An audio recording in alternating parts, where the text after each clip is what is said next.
I've had a request to do a tutorial for this bow brooch. It actually first was something that I published in my book, Making Beautiful Bead and Wire Jewelry. Um, and here you can see it. It's on page 122, and you'll find it there if you've got the book. The book was actually published in 2010, but it's still around and available on Amazon. And you can see I made these brooches then, wired in lots of little beads and used buttons for the centerpieces. So here I'm going to show you again. You could just use a spiral and just bind your brooch finding onto the back, or you could turn it into a necklace. Either way, or a keyring, or put it on a card. So I'm starting off by using 0.8mm silver plated copper wire. You can use any 0.8mm wire or 20 gauge that you have. And it's 18 to 20 inches or so. I'm folding it roughly in half, finding the center. And then I'm going to make a loop. That's going to be the central loop on the inside of one of the loops of the bow. So you can see I've made the long loop, then I'm bending the wire back where the center of the wire is, and just bringing it around loosely so that there is a sort of space between the two loops. So I've got a smaller loop and a bigger loop, and you really don't have to be too worried about the shaping of this as long as you've got a space. Now I'm doing this on the other side. So again, I'm using my bail makers. You could use a pen or a pencil. Again, another big loop. Then I'm bending the wire up at the center, and I just don't want to make it too gappy there at that point, because that's where the bow comes together. And then again, creating a bit of a space going round that first loop. You can see I'm doing this, in a very sort of random way. It's not a beautifully neat way. And then I wrap it around the center like the other one, so it secures it at the center point. So that's now connected. And just want to make sure that they're not too loopy at that center point. And now I've got to do the base of the bow, the sort of the ends of the ribbon, if you like. So decide how long you want the ends to be. Obviously you've got to have enough because you've got to fold it in half. Then I do a little sort of kink in the middle. You don't have to, but I like it because I just feel it looks a little bit more, realistic or organic. And then bend it back towards the center and secure it round that center place again. And you can cut off the excess. So that's one of the tails. And now the other tail, I like to do this one a little bit, sort of different length to the other one. You can do them exactly the same, but it's not meant to look symmetrical. It's meant to have a little bit of a character to it. So again, you can use your fingers to curve the wire a bit, or use something to push it against to make a curve, and then bring the wire back up and around the center of your unit and cut off any excess and just squidge it all flat. So that's the framework, and you can see that every time you make this it would look slightly different because it's so organic. The way you're sort of doing it is there's no proper template. It's just do it by eye, do it by feel, do it with your hands. I'm going to put that on my steel block and use my whammer hammer to work harden just the outer areas. I'm not going to hammer the center because I might distort things. So I'm just sort of stroke hammering those tail ends and also the outer portion and the rounded end of the inner portion of the frame. That will just give it some stability and firm it up for when I want to bead or wire into it or weave it or whatever I want to do to it. So there's your framework. And then we're going to use 0.4 for the weaving. So 24 gauge. And you could use another colour. I'm just using the same colour. And just to show you, I sometimes just put that framework onto a greetings card and I bind the centre with a bit more wire. So that's an idea for you. But now I'm going to show you the technique for, beading it. And I'm using seed beads because obviously it's not a huge piece, but you could use any beads you have to hand, whatever fits within the frame. So I'm connecting the middle of this sort of arm's length of 0.4 millimeter weaving wire or binding wire, whatever you want to call it, to the center just to sort of connect it. And I can work then from, each side. So first of all, bind it around the inner or outer bit of the frame. And once you've got it securely on, you want to introduce a bead, so feed a bead on. And depending on the spacing between those two frames, that's how many beads you're going to put on.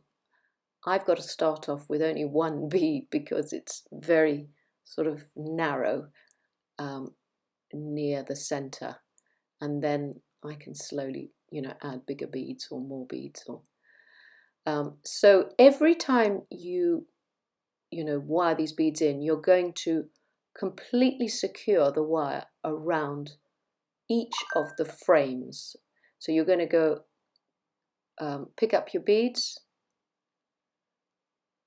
as many as you need, place them where they're going to sit within that space, then go completely once around to secure on the outer frame, and then you're going to come back and go back. So it's like a zigzag really, to the opposite side of the frame, and then go once completely around the other side of the frame. So you're securing it every time so that the beads don't slip around. And the spacing is completely up to you. I mean, you could do a very sort of zigzaggy type beading design that has gaps in it. You could just wire weave it. It's up to you. This one, you can see how this one was done. There's more of a gap in that one because you could, if you wear it as a brooch, you would see the cloth through it, or the jacket through it, or whatever you're wearing it on. So you can see I've moved ahead so you don't have to watch me laboriously pick up these beads, but I want to just show you here, when you're going round the loopy bits or the curved areas of the bow, you thread your beads on, then do as before, you're going to connect it.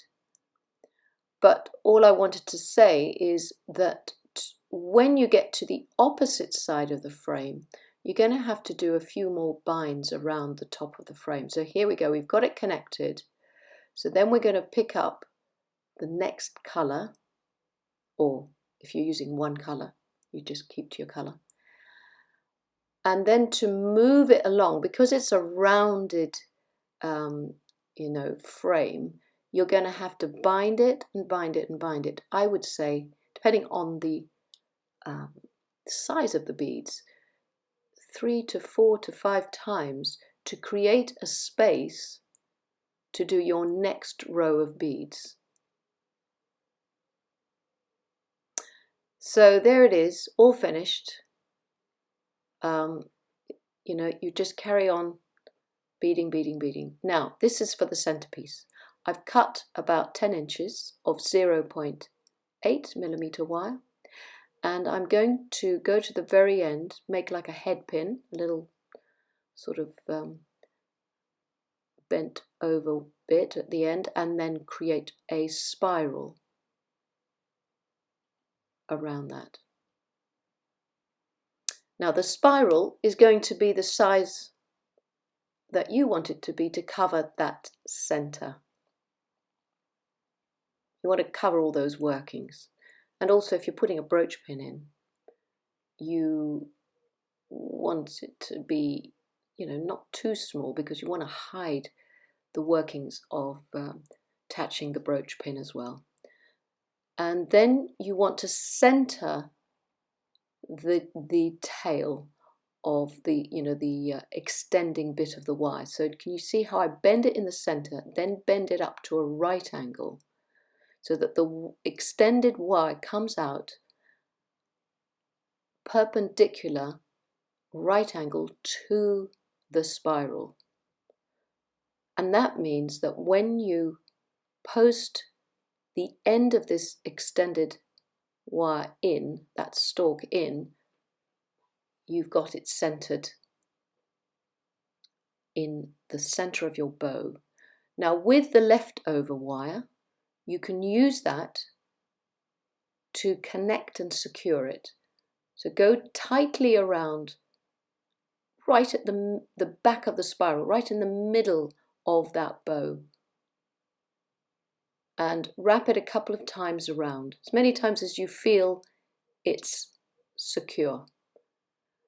And if you've got a bit of a tail, you could, well, there's a lot of things you can do. You can either use that to turn into a link and suspend it as a necklace or a pendant or a decoration from that link, or you could post it into a card or something, but you could use that, or use it as a brooch. So you can see I'm going to wire a brooch pin on because I wanted to show you this as a brooch, but you can see I've made this one as a necklace and I've connected it from the top of the bows with jump rings.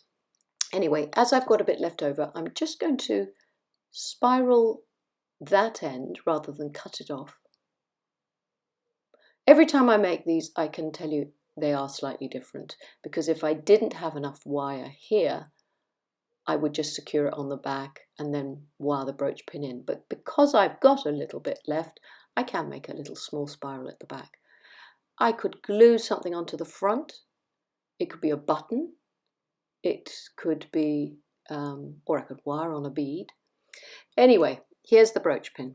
So I'm using 0.4 millimeter 26 gauge to wire this brooch back finding. So can you see, I first of all secure the wire onto the brooch back.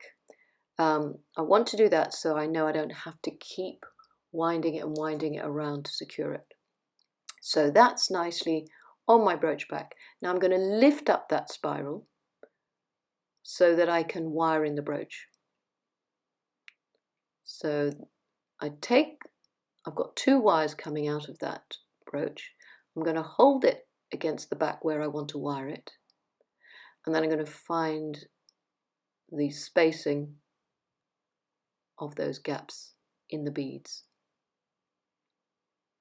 I'm also lifting that little spiral that I made at the back, just lifting that up, because that little spiral can be folded down onto the center of my brooch back later, and it sort of hides the workings as well.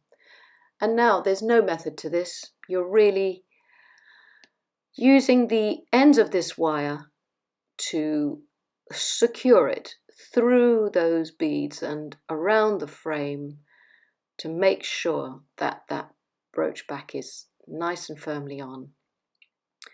I can't, give you any specifications for this. You're just going to have to, it's a bit like sewing. You're going to be just using those ends of wire like a needle, going backwards and forwards, sewing it on. But because the beads are so light and because the frame is so light, you really don't have to go crazy with the binding. Probably just a couple of stitches will do it. So take your time, don't rush it, just do it as neatly as you can, and make sure you haven't got lots of wires showing on the front. That's the main thing. So I'm now left with these two ends. I might just post that in just for extra security. I've actually brought my wires to the front to finish off, and I'm twisting them together, and then I'm going to cut off the excess because I can hide these ends under that middle spiral. So just cut off the excess ends, the twisted ends, and then just curl that around, flatten it, and flatten my spiral over, and no one can see anything underneath. If you want to put a bit of glue between there, you can, if you feel you don't want that spiral to lift up. And now just you can just tighten the wires on the brooch back, bring that little spiral into the center, just flatten it, and then obviously close the brooch pin so you don't get poked and stabbed with it. And then I try and curve it a little bit to give it a little bit more of a 3D look. See, I just bend it upwards and back again just to curve it, make it look a little bit more alive. And there you have it. You can obviously glue something in the center and make it a bit more colourful. And there it is. So these are the different versions, but there are hundreds more, and I'm sure you'll come up with your very own. Thank you for watching.